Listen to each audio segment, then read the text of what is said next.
Aha, here we are. Hello, um, Facebook and future viewers. It's Emily Shurr. I am, first of all, are we good? Are we in? Are we live? Can you hear me? Anybody? Um, I'm going to assume that we're okay unless I get a message that we're not. And I'm just delighted to be with you again in the ether, which is one of my favorite places. Welcome to the Theosophical Society, San Francisco, California Lodge broadcast or narrowcast. Tonight's talk is on truth and beauty and a prosperity spell, if we have time. So, I've got about 25 minutes planned, so we may go a little bit past 6:30, but we'll see how it goes. Right, so good evening, welcome. I'm honored to be here addressing the gathered faithful, the querents, and the column of saints. We open our remarks with a poem, and when I say we, I mean I am not alone in this poem activity. I don't even compose these pieces, they just come through me. I tweak a word here and there for a couple turns after, but in general they flow right onto the page or the screen, and when I say they flow, I mean they flow. It only looks like I'm sitting alone in the room. A nice, cozy fire on the television screen, and a steaming cup of herb tea, when in fact they are all around and flowing through. So I transcribe our dialogue.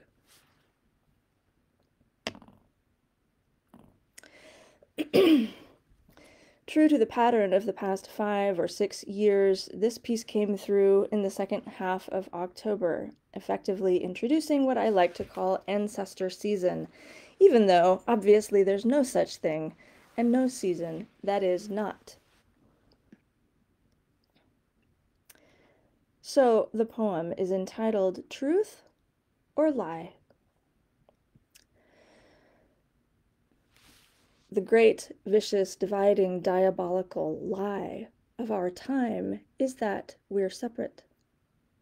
Separate from one another, apart from our fellow human, away from these humans here, and keeping those ones there at bay.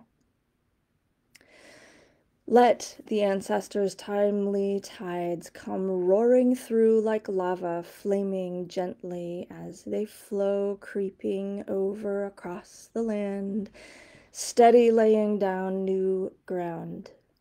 Where's your nearest volcano? Who are the ancestors of your lineages, the bright ones and the whole ones, the well ones and the blessed, the reconciled, the remedied, and those who lead the way? Come behind us, come around us, come into us, come through us. We're sad, we're tired, we're freaked out and exhausted. We're all on our own here, and we know we're not alone in this.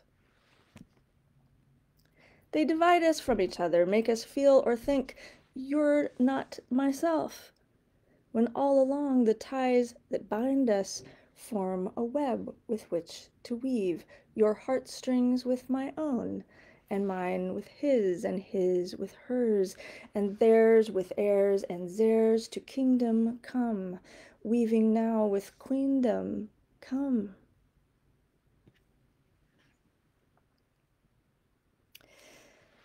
We are with you all the time, kid.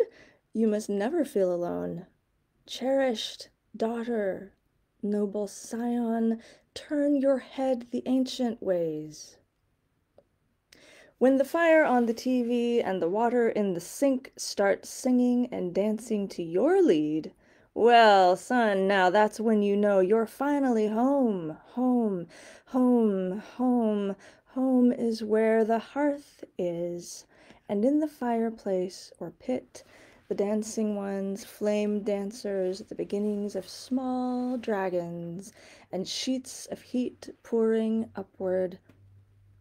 Read the cracking bark and embers for the news of the day. See hidden messages encoded in the way one stick leans against another, atop a bed of cooking coals. Learn to build a good fire. Perform the marshmallow sacrament. Process the movements of the day. What must go descends, cooked to sacred ash. What must come ascends, lifted on billowing smoke. Heart fires work the same way, as nodes on a vast network. Even a single candle flame. What do we see there? Now a mass of carved histories, gouged into the temple walls. Now the wreckage of a failed civilization, obliterated by its own glut. May we all age gracefully with good friends close by and strong supported vitality and a variety of interesting experiences, obligations, transformations, celebrations, to come to the end of a well-lived life and call out, fuck yes, that was worth doing. I love you guys. And smirk a tiny bit, a tiny smile 3 days later as your charred remains are taken by neighborhood birds up on the naked hill 'neath the moonlight. A postcard arrives, and on it scrawled, "What's up from the other side? Wish you were here." Metal horns and tongue out, Gene Simmons style. Love you, the Risen.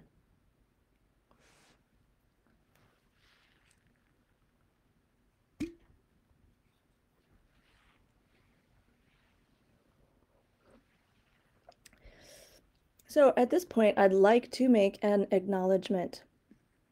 I want to recognize two dearly beloveds very recently crossed, or still now crossing, over in the past week.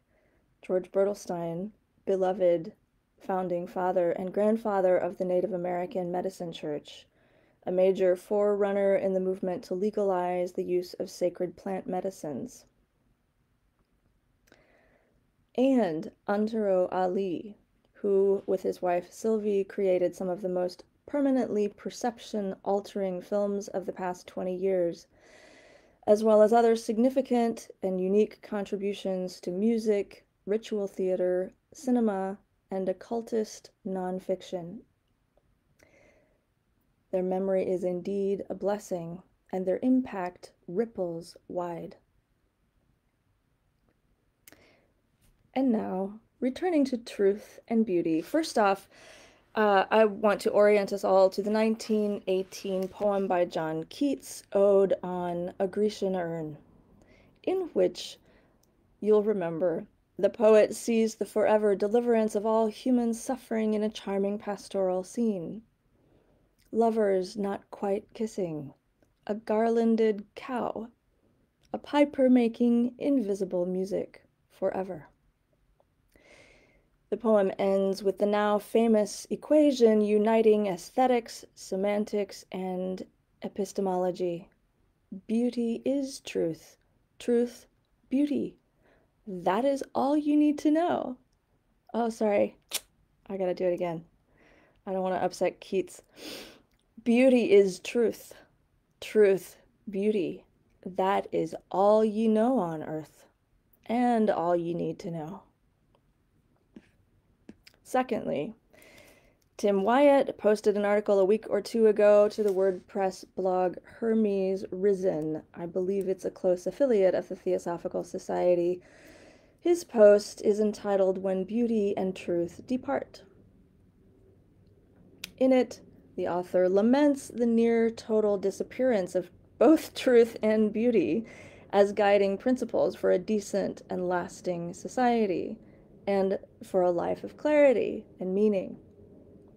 He says, truth and beauty are no longer overriding and enduring human principles, and this has a stark and debilitating effect on ourselves and the wider world. Few recognize these corrosive symptoms, and even fewer appreciate the intense power of truth and beauty to harmonize and elevate. He references the current post-modern zeitgeist as the post-truth era, in which all information is taken to be relative.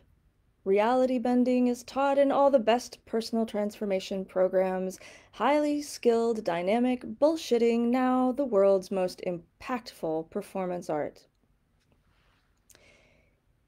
He goes on to elucidate an argument around the timeless value of using sacred geometries and proportions related to the human body, and by extension, I would add proportions related to Earth herself, the sun and moon, the planets and stars. The better to attune our architecture with our humanity, sensitive to powerful Earth energies and cosmic forces focused at particular locations. Moving on. Nowadays, it may be even more urgent to let me emphasize that differently. Nowadays, it may be even more urgent to invent preferred realities. After all, isn't that how the future is made? To launch, to slash and burn, to extract ourselves from fabricated untruths hostile to our own. To connect with self, source, depth, time, timelessness, re-linking ourselves and each other, with source, with God, goddess, I am, the micro with the macro, with the bigger picture. I propose it may be that these themes of invention and connection are even more current, that is to say, even more urgent than truth and beauty. They are at least nearer at hand, easier to reach for in times of strife and churn, and terrifying uncertainty as the base of all experience. There are some points we could debate there. Third, I went to a book talk 2 days ago in Berkeley by an award-winning theoretical physicist. Very impressive. The title, Grace in All Simplicity, Beauty, Truth, and Wonders on the Path to Higgs Boson and New Laws of Nature. What do truth and beauty have to do with quantum physics? When earlier molecular physicists discovered or invented, as is sometimes said, the subatomic particles called quarks, two of them they called T and B, originally for top and bottom. But since spatial location is relative, hypothetical, and unpin-downable when it comes to subatomic particles, terms like top and bottom are suspect, and more abstract terms like truth and beauty come into play to represent the truth and the beauty of abstraction itself. The act of taking something that cannot be proven and using a language of mathematics or another symbol system to hypothetically, theoretically prove it. Because truth really is stranger than fiction, and story becomes truer than everyday truth. And perhaps an even more compelling question, what does quantum physics have to do with truth and beauty? To answer in brief, I'll say this. Is the truth ever evolving, and beauty in the eye of the beholder? Is everything ultimately relative? Are there no standard references across the eons? Are these ideas different for different eras, irrelevant here, urgent there, and purely in the moment contextual? Are there absolutes? Is there an aesthetics we can all agree on? A semantics that leaves no one out? Are there timeless laws of harmony, proportionality, certain universals of elements and archetypes in place, no matter the churnings of history, culture, locale, and society. In a universe in which only 5% of matter is actually material, 25% dark, and 70 dark energy, is Western science finally catching up with Eastern metaphysics and the knowing of the mystics and sorcerers who know those spaces of pure potential as a bottomless, topless, unending source of absolutely everything?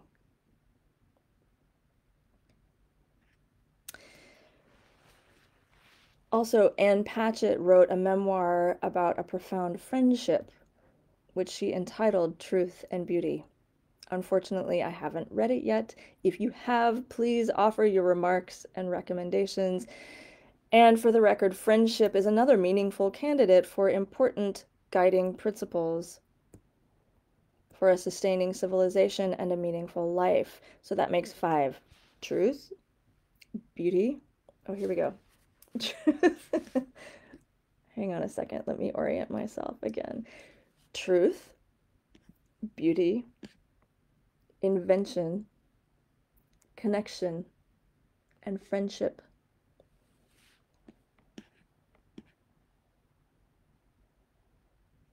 Okay, 625. Since people have asked, I wanted to give you a sampling of my, I recently passed 85 tabs open in my browser. Some of them have been open for 18 months or more. This is a personal record. This is the modern equivalent of, the researcher's den with swirls and stacks of articles and journals and books open, a selection of which I now present to you in the form of a list poem. These are my tabs, okay? Om chanting, 417 hertz. Carl Jung, The 7 Sermons to the Dead. Antidotes to fear of death. The magic of liberation. The Queen of Death. Voice messages. Wish list. Ghost for publishers. Not work storytelling. Inbox. Amazon. Google Calendar, Shamanic Woman, Ancient Etruscans Art Work, The Prodigal Daughter, Digital Evangelism, Purified Radio Project Tracker, Power Phrases, Om chanting, 432 hertz, The Remedy for Despair, Danse de l'Être, Perfume Wheel, Tending the Bones, Mental Temple Accounting, The Secret Garden of the Heart, The Experience Machine, Uncountable Laughter. How phenomenology can radically change your perspective on everyday life. ADHD and creativity. Expert strategies for treating pathological cynicism. The power, threat, meaning framework. Essential oils as expressions of botanical intelligence. Why you should write an erotic handbook. Simone de Beauvoir and the Ethics of Seduction. Pitch deck structure. The rise of psychedelic capitalism, an altar of truth and grace in all simplicity. So, to put a bow on our conversation for the time being, I want to offer this piece by contemporary witch poet Annie Finch. It is called Samhain.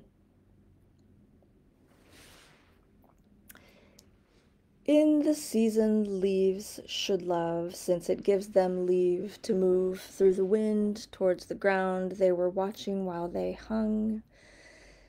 Legend says there is a seam stitching darkness like a name.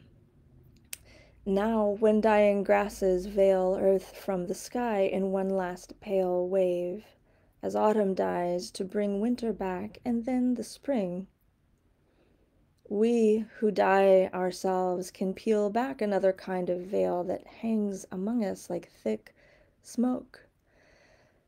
Tonight at last I feel it shake. I feel the nights stretching away thousands long behind the days till they reach the darkness where all of me is ancestor.